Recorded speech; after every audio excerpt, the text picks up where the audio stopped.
Vine aquesta vesprada, t'he de venir a la tele a gravar-me, que me van a fer una entrevista.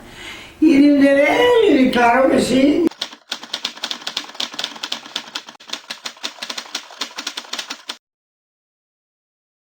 A mi me diuen Vicentica. Vaig néixer en l'any 30 i tinc 73 anys vaig a fer, no? I me vaig casar, ben casar con Déu mana. Con Déu mana vam dir, com no ara que se'n van les parelles i esto, me vaig casar en el meu marit. I el volia molt, i vaig ser molt feliç, però vaig tenir molt mala sombra, que se va morir molt pront, molt jove. Era l'alegria de ma casa, que és de veres. Se va complicar molt la vida, tenia dos xiquets xicotets, tenia que treballar jo per ells, que entonces ni se cobrava com ara cobren les viudes, i tenien algun apollet, pues jo d'això no tenia res, tot tenia que ser de mi, i vaig treballar molt, i vaig pelear molt, però gràcies a Déu me vaig ser tot molt bé. Els meus xics van estudiar, se van adaptar molt a les circumstàncies que teníem. Ahir ja la meva vida ja va canviar, ara estic molt bé. La meva vida de la infància va transcorrer en molta alegria i en molt de comboi. He tingut una infància molt feliç. I en el 36 em penso que va ser quan se va començar la guerra. I entonces se va patir molts desastres, no hi havia menjar, les persones, hi havia famílies que sí que no podien ni menjar i els pares estaven en la guerra, que la majoria se'ls van endur a la guerra forçats. El meu marit mateix se'n va anar en 18 anys a la guerra, que se'l van endur, que era un xiquet. El govern, a la quinta Issa de 18 anys, se'ls va endur, i a la quinta de mon pare també se'ls va endur a tots, als majors, i entremig totes les quintes, des de 18, fins a mon pare, que mon pare en tindria entonces, pues no sé si en tindria 40 anys. Mon pare anava en trens, a l'anar en trens ja anava en zona de guerra, que sempre anava en soldats, en els trens, arriba i abajo. Les mares estaven en carrassoles, els xiquets i els marits estaven en la guerra, i en van matar a molts. Es van quedar viudes i es van quedar molt necessitats, els xiquets molts abandonats. N'hi havia cases que venien desterrats per ací, tenien que donar perquè pogueren allí dormir i viure i tot. A ma tia Maria mateixa, quan vivia sol en la casa gran, li vam posar 3 pupilos allí, vulga o no vulga, perquè tenien necessitat de puesto per a la gent que venia de fora, perquè així de Madrid van vindre molts evacuats, xiquets, que dels bombardeos s'havien quedat sense pare i sense mare, i moltes famílies que venien i no sabien ni per on paraven els marits o els fills que es tenien en la guerra. El que diu així, en tota Espanya ocorria igual o pitjor encara que així. Dins d'Espanya combatien els dos bandos eren espanyols, d'ací, i uns eren d'un partit i altres eren d'un altre. Nosaltres estàvem en zona roja i els altres eren de Franco, perquè Franco és el que després se va apoderar de tot, quan va vindre Franco, quan se va acabar la guerra. Franco és el que va reinar en tota Espanya. Va ser un desastre molt gran de tot, perquè se van fer moltes maldats, igual d'una part que de l'altra. No anem a dir esta o l'altra, no. De les dues parts van fer coses que no devien d'haver-les fetes, perquè van matar a moltes persones quan així, com era així zona roja, pues mataven a tots els retorns a destra i siniestra. I entonces l'altra zona pues era al revés. I després de la guerra pues ja la cosa pues, a poc va anar normalitzant-se i va anar arreglant-se, però moltes famílies van ser molt danyades, moltes famílies.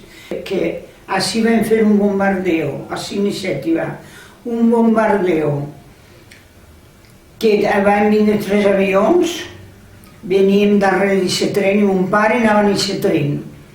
I anaven des de València, que anaven perseguint-lo, al tren i els avions, i quan va parar a Cineset i van dir ara. I era un tren llarguíssim que portava 2 màquines, una davant i l'altra darrere de gran, tot ple de soldats, tots xics jovenets, que anaven com els borregos, en vagons, no és que anaven cada un sentat en el seu asiento, no? Anaven com els borregos en vagons de mercancies. I mon pare era un de tants que anava per a portar el tren, que cada tros de tren va els frenos per a frenar o soltar-lo si es pujar o el que siga. I mon pare va anar a plegar a Sisset i mon pare va tindre la santa sort perquè no li tocava morir. I entonces va dir, me'n vaig a deixar les mantes i el farol que duen per venir, necessiten fer senyals o el que siga, amb farols molt bonicos. I mon pare se'n va anar i en aquest moment els avions que venien van descarregar i es van fer el tren, no van quedar ni ferros en el tren.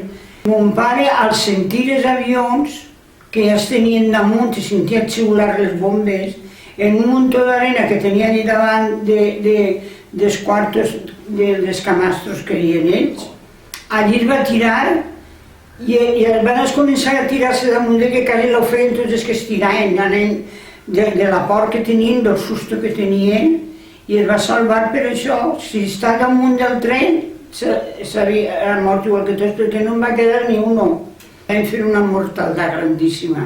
I això, qui ho va fer? Els de l'altre bando ho farien. Eren soldats rojos. Trasladaven per allà per Utiel, potser, i es duien a un altre lloc que feien falta, no?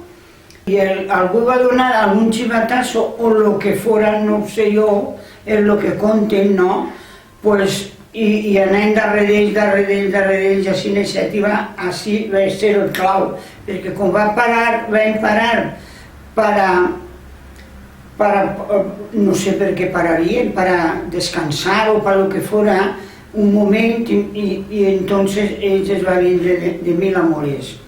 I van fer la mortaldat més gran que se puga veure de persones allà dins, pobres tots, que donaven la gran consciència, que donaven compte si es quedarien mares sense fills. No va quedar ningú, no va fer estació ni ningú. Ho van arrasar tot. I els que van salvar va ser per això, els que estaven allí baix, en l'estació, els van salvar per això, perquè els van tirar allà damunt del muntó d'arena. No va quedar ningú, ni una ànima.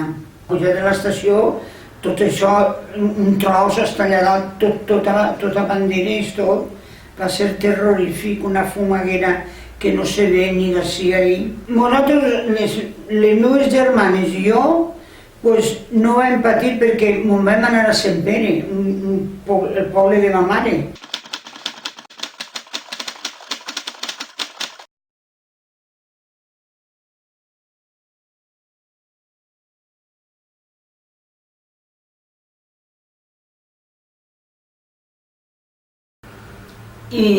I d'ahir per acabar la cosa ja va anar arreglant-se, però de què manera? Lo primer, la majoria treballaven en l'estraperlo.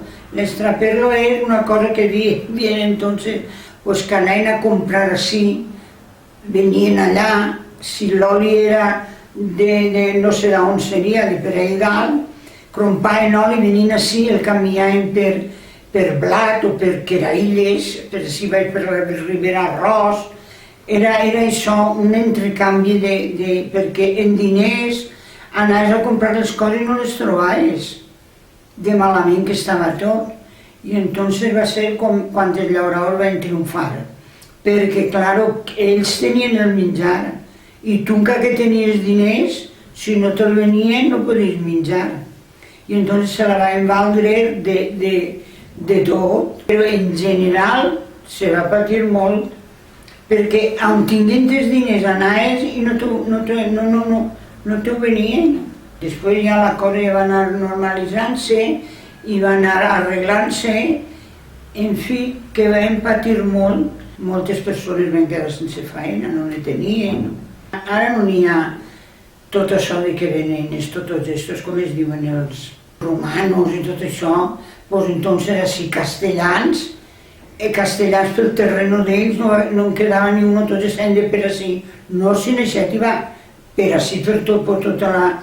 per on podien col·locar-se les persones per a poder menjar i poder viure, poder treballar, perquè per ahir dalt faenes no n'hi havia.